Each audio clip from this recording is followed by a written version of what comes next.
বন্ধুরা, আজকে আমি রান্না করছি মাটির আলু। অ্যাকচুয়ালি আমরা যে আলুটা নর্মালি খাই ওটাও মাটিতেই হয় আলু। আর এই আলুটা তোমরা অনেকেই জানো, এটা বেশিরভাগ কলকাতাতেই পাওয়া যায়, বাঙালিরাই খায়। এটা আরেকটা আলু আছে যেটা মাটির আলু আমরা বলি। তো দেখো, তার জন্য আমি তেলে দিয়ে দিলাম তেজপাতা, জিরা আর কিছুটা পেঁয়াজ। একদমই সিম্পলভাবে রান্না করব, যেরকম সবাই করে ঠিক সেভাবে আমিও রান্না করব আজকে। ভাবলাম কি জানো তো, এটা 2024 সালের আজকে শেষ দিন। তো আমি ভাবলাম এটা 2024-এ কিনে আনলাম, তো ঋণ কেন রাখবো? কারো ঋণ রাখতে নেই, তাই না? ঋণটা কেন রাখবো? তাই আজকেই রান্না করে একটু খেয়ে নিই, কী বলো? তাই না? ঠিক বললাম কি না? তো দেখো, পেঁয়াজটা একটু হালকা হালকা করে ভেজে নিচ্ছি, সামান্য হালকাই ভাজলাম। এবার দিয়েছি কেটে রাখা আলুগুলো। এই দেখো মাটির আলু এইগুলো। এবার আলুগুলো দিয়ে দিই। এগুলো খুব ভালোভাবে গলে যায়, তাই আমি একটু পিসগুলো বড় বড় রাখলাম। এবার আলুগুলোর সাথে পেঁয়াজগুলো আরও ভালোভাবে ভাজা হয়ে যাবে। দুটো জিনিস একসাথে ভেজে নিই, তাই না? এবার এটা আমি দিয়ে দিলাম পরিমাণ মতো লবণ আর 1/2 চামচ হলুদ গুঁড়ো দিয়ে একটু বেশ সুন্দর করে ভাজা করে নেব আলুটা। স্বাভাবিক মতো বাঙালিরা যদি এই আলুটা রান্না করে, সবাই কিন্তু কিছু না কিছু এতে দেয়, যেমন মাছের মাথা, কেউ চিংড়ি মাছ এরকম দেয়। কিন্তু আমার আবার মাছ দিয়ে খেতে ভালো লাগে না, আমার কিন্তু নিরামিষটাই ভালো লাগে। ভাবছি মাছ পাই না, না পাই, সেই জন্য না, কেননা আমার এইসব তরকারিতে মাছ ভালো লাগে না, নিরামিষটাই ভালো লাগে, তাই আমি নিরামিষটাই রান্না করি। বছরে অন্তত পক্ষে একবার তো খাওয়া হয়, কেননা আমরা তো আর গ্রামে থাকি না, আমরা শহরে থাকি বাইরে। তো যখন পাই তখন খাই, সবসময় হয় না। তো দেখো, কেউ কিন্তু স্কিপ করবে না, স্কিপ না করে ভিডিওটা সম্পূর্ণটি দেখার চেষ্টা করবে। ঠেলা দিয়ে কেউ ওপরে চলে যাবে না। যদি ঠেলা দিয়ে ওপরে যে ভাববে তোমাদেরকে ঠেলা দেওয়ার জন্য পেছনে কেউ আছে। এবার যেহেতু এটা একটু হালকা হালকা ভাজা হয়ে গেছে, তো আমি এর মধ্যে 1 চামচ আদা রসুন বাটা দিয়েছি।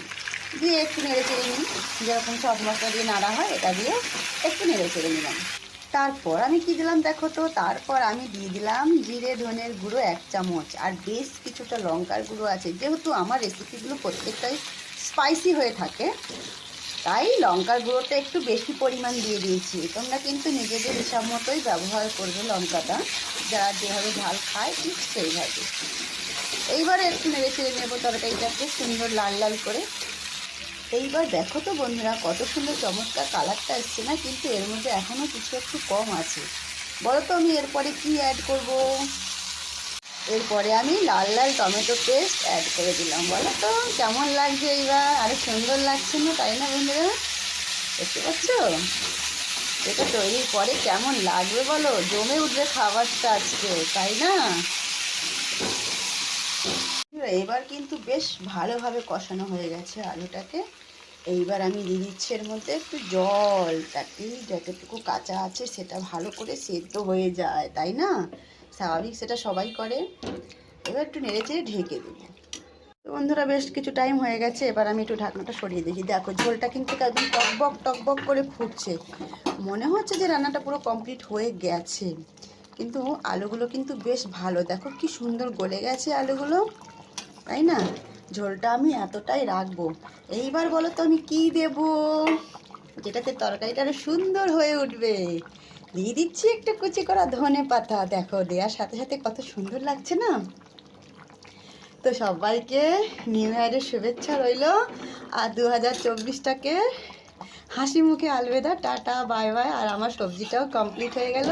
কেমন হয়েছে তোমরা একটু বলবে, যদি ভালো লেগে থাকে একটু লাইক শেয়ার করে দেবে, কমেন্ট করে দেবে। কিপটেমি করো না, কেননা 2024-এ অনেক কিপটেমি করেছে। আশা করি 2025-এ কিন্তু কেউ আর কিপটেমি করবে না, মন খুলে ভালোবাসা দেবে। তো ধন্যবাদ সবাইকে, আবার দেখা হবে নতুন ভিডিওর সাথে। টাটা বাই বাই, ভালো থেকো, সুস্থ থেকো।